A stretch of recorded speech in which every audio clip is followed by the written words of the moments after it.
Okay, guys, Paul's Path here. We all know what that stands for, right? Rarely have we seen a person fail who has thoroughly followed the path. I need my glasses.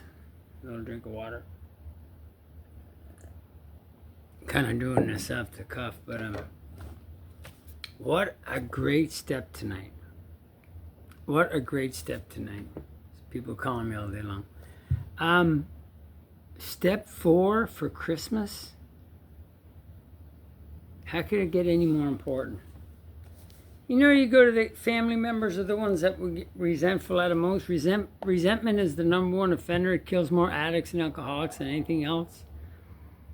So we go to mom's place, we go to the grandmother's place, and she's there, right? And he's there, and Uncle Johnny's there, and my older sister's there, and my younger sister's there, and my brother's there, and I'm uncomfortable because we don't get along. So, what do? Number one, you don't sit around waiting to be served, okay? You get up, you go in the kitchen, you help your grandmother, your mother with the dishes, you serve coffee, you take the plates off the table, you hold out the chair for the ladies, you give, because it's more blessed to give than it is to receive. Now, but you got resentments. So now you're a giver, not a taker, you're going to stay sober. Now, it can be interesting alcoholic when you're giving. You're only going to be, see, givers get, takers lose. And when I say lose, I mean they drink. And they do fentanyl, and they die. So, we're going to give and not take. We're going to contribute, to the parties. Christmas is tough. A lot of people go to meetings during Christmas because they don't know how to handle it. Well, I'm going to show you how to handle it here. You just got to go to my video.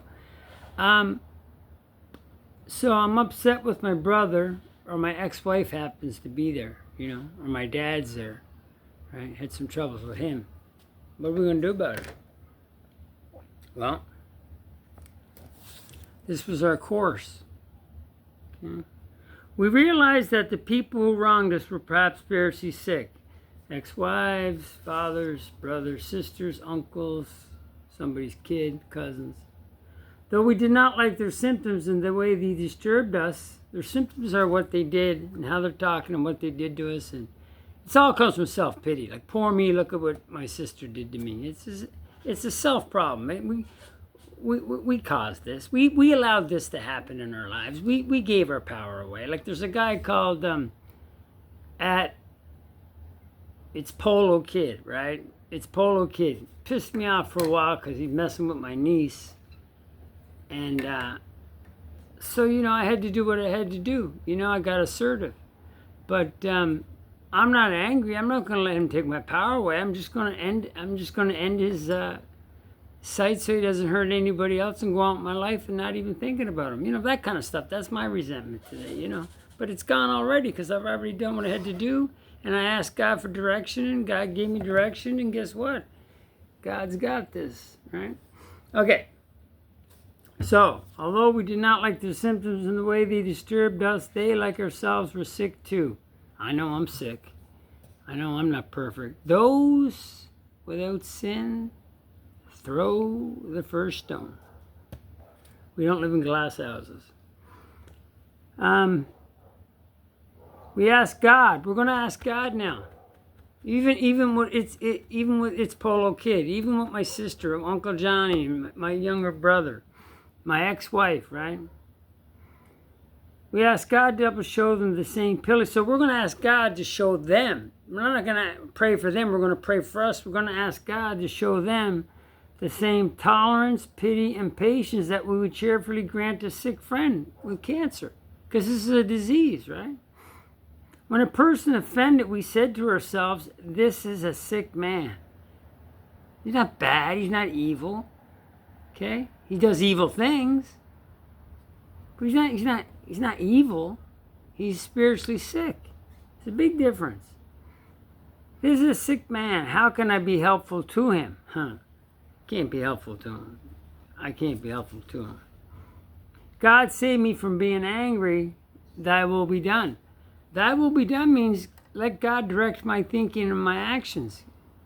And God can't direct the thinking in a person with resentments and fear and stuff like that, right? So that will be done. We avoid retaliation or argument. We wouldn't treat sick people that way. If we do, we destroy our chance of being helpful. We cannot be helpful to all. We cannot be helpful. You know, at its ISO. It's Polo, whatever his name is. It's Polo Kid. I ain't gonna be helpful. Am I gonna be resentful? He's not taking my power away. We cannot be helpful to all people. And besides, I got guys behind guys that'll take care of him anyway, and they're not gonna kill him or nothing, but they'll scare the TikTok out of him, if you know what I mean. We wouldn't treat sick. If we do, we destroy our chance of being helpful. We cannot be helpful to all people. I know I can't, especially in this case, but at least God will show us how to take a kindly and tolerant view of each and every one. Now, referring to our resentment list again, let's have a look at our resentment list, right?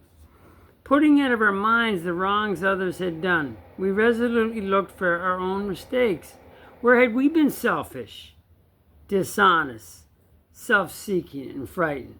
Though a situation had not been entirely our fault, maybe only 5% my fault, right? You know, a guy taking videos of young ladies getting their phone numbers and breaking up relationships because he's got Ray-Ban glasses on or whatever, you know. I don't want to get into that. So, where had we been selfish, dishonest, self-seeking, and frightened? I don't get frightened, but though a situation had not been entirely our fault, we tried to disregard the other person involved entirely. Where were we to blame? The inventory was ours, not its ISO kid or not my uncle or not the other man's. When we saw our faults, we listed them on paper. We placed them before us in black and white. We admitted these faults. So, what are my faults here? Number one is self-pity. That's a fault. That's a fault. Poor Paul, poor my niece. Look at what its ISO kid did to us. Poor me.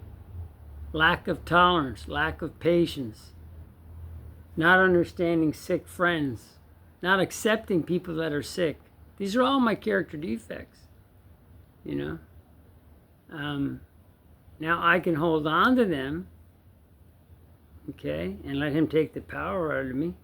Or I can do something about it and ask God for help, and I can let me off the hook. I'm not letting him off the hook. He's not getting off the hook. I'm letting me off the hook. It's like I'm trying to drink poison expecting him to die. It doesn't work. I'm letting me off the hook. There's such thing in this world called karma. All right?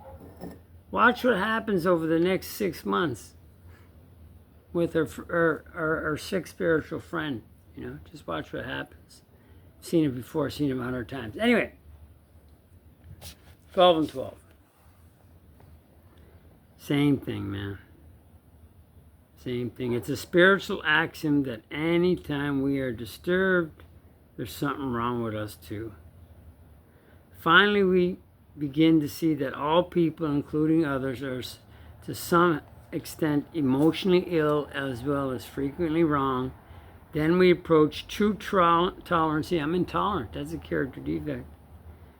True tolerance, we cheerfully granted. We became angry, get hurt by people who are suffering from the pains of growing up. You know, they're just growing up. He's doing the best he can. He's screwing up, putting his life at risk, but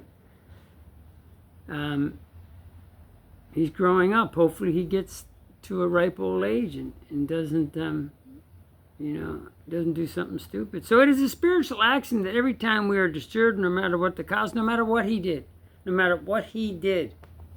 okay, there's something wrong with us.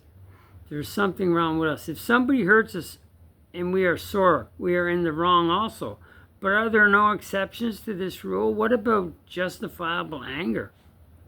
It's justifiable anger. I'm getting justifiable anger against my ex-wife, you know? Look at what she did to me. We get along great today. Spoke for 2 hours the other day. If somebody cheats us, aren't we entitled to be mad? Can't we be properly angry with self-righteous folk? You can if you want to give your power away. You can if you want to let them off the hook and not let you off the hook. Can't we be properly angry with self-righteous folk? For us of AA, there are dangerous exceptions. We have found that justifiable anger ought to be left to those better qualified to handle it, the normal people, the non-addicts, the non-alcoholics. Resentment is the number one offender. It kills more alcoholics than anything else. So when you get to the Christmas party, you apply this. You apply these principles to grandma, which I doubt everybody loves grandma, right? To your sister that you're not getting along with your mom, divorced your dad, and dad's there with the new girlfriend. You're going to apply these new principles, right? Your sister, right? I got a sister that I don't get along with, but I'm there. I'm going to apply these principles, you know. That's how you do it. And then you see where you can give. The St. Francis prayer. It's better to understand and comfort and understand comfort and love than it is to look for love and comfort. See, the only way, I told this girl yesterday, I said that the only way you can get more than you already have is to give something away, and let's see how you feel. So we're going to do the dishes. We're going to collect Grandma and Uncle Johnny's dishes. We're going to put them in the kitchen. We're going to help out wherever we can. We're going to serve food. We're going to do all these things because we're in the giving business. Our very lives as ex-problem drinkers depend on constant thoughts of others and how we may help meet their needs. Right? Not our needs. And there's a difference between a need and a want. Somebody might need a big book. Somebody might need a drive to the airport. Somebody might think they need $200 to go on a date, but they don't. They just want that. So there's a difference between a need and a want, and we don't want to enable anybody. You got to realize what a need is and a want is. Somebody wants something, I'm not giving it to them. But if somebody needs a sandwich that's homeless and he needs a ride to a meeting and a sponsor and a big book, he's getting it. But if somebody needs money for a new car, he's not getting it. He doesn't need a new car. He can get in better shape on a bicycle. So anyway, that's how we take care of step 4 resentments. It works every time. It never fails. They wrote that years ago. It's still true today. Rarely have we seen a person fail who has thoroughly followed our path. Thoroughly. And I call this Paul's path because I followed the path, and everybody I sponsored that followed the path with me is sober today, and they have great lives. And they're